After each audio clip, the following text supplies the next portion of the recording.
अस्सलाम वालेकुम वरहमतुल्लाहि ताला वबरकातुहू। उम्मीद करता हूँ प्यारे नाज़रीन आप लोग सब आफियत से होंगी। आज 3 रमजान मुबारक है। आज सय्यदा फातिमा ज़हरा रज़ियल्लाहु ताला अन्हा सलामुल्लाह अलैहा आबिदा राकिया माजिदा साजिदा तकिया हज़रत फातिमा ज़हरा रज़ियल्लाहु ताला अन्हा के यौम विसाल का दिन है। तो आज चंद पॉइंट फातिमा रज़ियल्लाहु ताला अन्हा के बारे में मैं आप लोगों के सामने शेयर कर रहा हूँ। फातिमा रज़ियल्लाहु ताला अन्हा खातूने जन्नत है, ये आप लोगों को मालूम है। एक मरतबा फातिमा ज़हरा रज़ियल्लाहु ताला अन्हा सलामुल्लाह अलैहा अपने वालिद मोहतरम से पूछती है कि बाबा जान जन्नत में सबसे पहले कौन जाएगा। तो हुजूर सल्लल्लाहु ताला अलैहि वसल्लम ये सवाल का मतलब अच्छी तरह समझ जाते हैं, लेकिन हुजूर इरशाद फरमाते हैं बेटी इसमें कोई शक नहीं है तुम्हारा बाबा जान सबसे पहले जन्नत में जाएगा। तो फातिमा रज़ियल्लाहु ताला अन्हा सलामुल्लाह अलैहा कहती है कि मेरा पूछने का मतलब वो नहीं था, यानी औरतों में सबसे पहले जन्नत में कौन जाएगा। तो उनके वालिद मोहतरम यानी हुजूर सल्लल्लाहु ताला अलैहि वसल्लम इरशाद फरमाते हैं कि जन्नत में सबसे पहले मरियम बिनते इमरान जन्नत में जाएगी। तो ये सुनकर के वो फूल सा चेहरा खिलखिलाता हुआ चेहरा मुरझाने लगा। तो हुजूर सल्लल्लाहु ताला अलैहि वसल्लम इरशाद फरमाया कि बेटी ये तो सुनो कि मरियम बिनते इमरान किस तरह जन्नत में जाएगी। तो मरियम बिनते इमरान जन्नत में जाएगी ऊंट का नकेर पकड़ते हुए, और जिस ऊंट का नकेर वो पकड़ते हुए जन्नत में जाएगी उस ऊंट पर तुम सवार होगी। तो मतलब ये है कि सवार होने वाला जो ऊंट पे है वो जन्नत में सबसे पहले जाएगा। वो अलग बात है कि हजरत मरियम बिनते इमरान मरियम रज़ियल्लाहु ताला अन्हा वो उनके नकेर को पकड़ करके जन्नत में सबसे पहले जाएगी। ये फातिमा रज़ियल्लाहु ताला अन्हा का शान है। फातिमा रज़ियल्लाहु ताला अन्हा जन्नती औरतों के सरदारान है। फातिमा रज़ियल्लाहु ताला अन्हा जिनके सरे मुबारक को कभी चांद सूरज ने नहीं देखा। फातिमा रज़ियल्लाहु ताला अन्हा वह औरत है अल्लाहु अकबर जो 17 बेबंद लगे हुए दुपट्टा पे घर से विदा होकर के दूसरे घर में जा रही है। वह है फातिमा रज़ियल्लाहु ताला अन्हा। फातिमा रज़ियल्लाहु ताला अन्हा के बारे में और भी आप लोग आगे मौलाना शाकिर अली नूरी से सुनेंगे आगे। सबसे पहले ये देखिए आप लोग फातिमा रज़ियल्लाहु ताला अन्हा के बारे में हुजूर सल्लल्लाहु ताला अलैहि वसल्लम इरशाद फरमाते हैं फातिमा तो बरअतुन मिन्नी फमन अग़दबहा अग़दबनी। फातिमा मेरे जिगर का टुकड़ा है। अल्लाहु अकबर। ये कौन कह रहा है?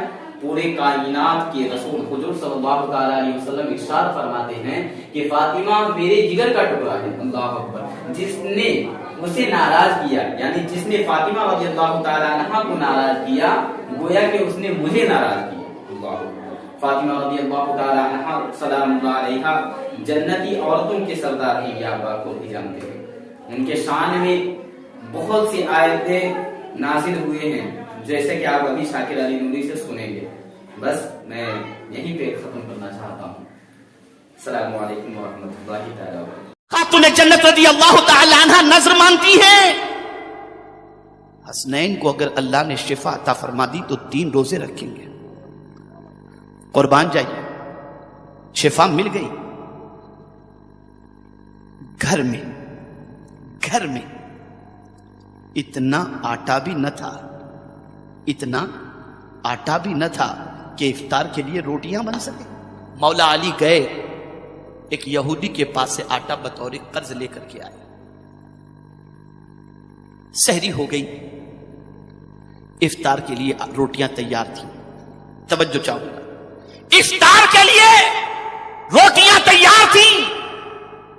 अभी वक्त इफ्तार का करीब था कि दरवाजे पर एक मिस्कीन ने आवाज लगाई, ए अहले बैत, मिस्कीन हूं, भूखा हूं, अल्लाह के नाम पर कुछ दे दो। खातून जन्नत ने फौरन फरमाया रोटियां उठाओ और मिस्कीन के हवाले कर दो। आज नबी के घर वाले पानी पीकर इफ्तार कर लेंगे। दे दिया, इफ्तार हो गई। दूसरे रोज फिर रोजा रखा गया और जो आटा बचा था उसी बचे हुए आटे में से कुछ रोटियां तैयार की गई। फिर इफ्तार का वक्त आया। जब इफ्तार के लिए बैठे دروازے پر پھر ایک سائل نے آواز لگائی، یتیم ہوں، اللہ کے نام پر کچھ دے دو۔ خاتون نے جنت نے فرمایا، یہ روٹیاں لے جاؤ اور اس یتیم کو دے دو، آج نبی کے گھر والے پانی پی کر ہی اپنی افطار کر لیں گے۔ باقی بچے ہوئے آٹے سے تیسرے دن روٹیاں تیار کی گئیں، روزہ تھا، افطار کے وقت جب افطار کے لیے بیٹھے روٹیاں تیار تھیں، ایک قیدی دروازے پر آتا ہے، آواز لگاتا ہے، قیدی ہوں، اللہ کے نام پر کچھ دے دو۔ خاتون جنت نے فرمایا، یہ روٹیاں اٹھاؤ اور اللہ کے نام پر مانگنے والے اس اسیر کو دے دو۔ اسے روٹیاں دے دی گئیں۔ اللہ کا شکر ادا کرتی ہیں، مولا نظر بھی پوری ہو گئی اور تیرے نام پر غریبوں کی خدمت بھی ہو گئی۔ اللہ کو خاتون جنت کی یہ ادا اتنی پسند آئی کہ ان کے اس عمل کو قیامت تک کے لیے قرآن کے اندر محفوظ کر دیا گیا، اور قرآن کی آیت نازل ہو گئی، وَيُطْعِمُونَ الطَّعَامَ عَلَى حُبِّهِ مِسْكِينًا وَيَتِيمًا وَأَسِيرًا۔ اللہ اکبر! آپ ذرا سوچو، اللہ کی محبت کے اندر کھلاتے ہیں، کس کو؟ یتیم کو، مسکین کو، اسیر کو۔ میں پوچھتا ہوں بھوکے تھے یا نہیں تھے، میں پوچھتا ہوں ضرورت تھی یا نہیں تھی، لیکن یہاں پر اپنی ضرورت سے زیادہ اپنی خود غرضی کو مٹا کر کے انہوں نے مصطفیٰ پیارے کے امتی کا خیال فرمایا، اللہ کے بندوں کا خیال فرمایا۔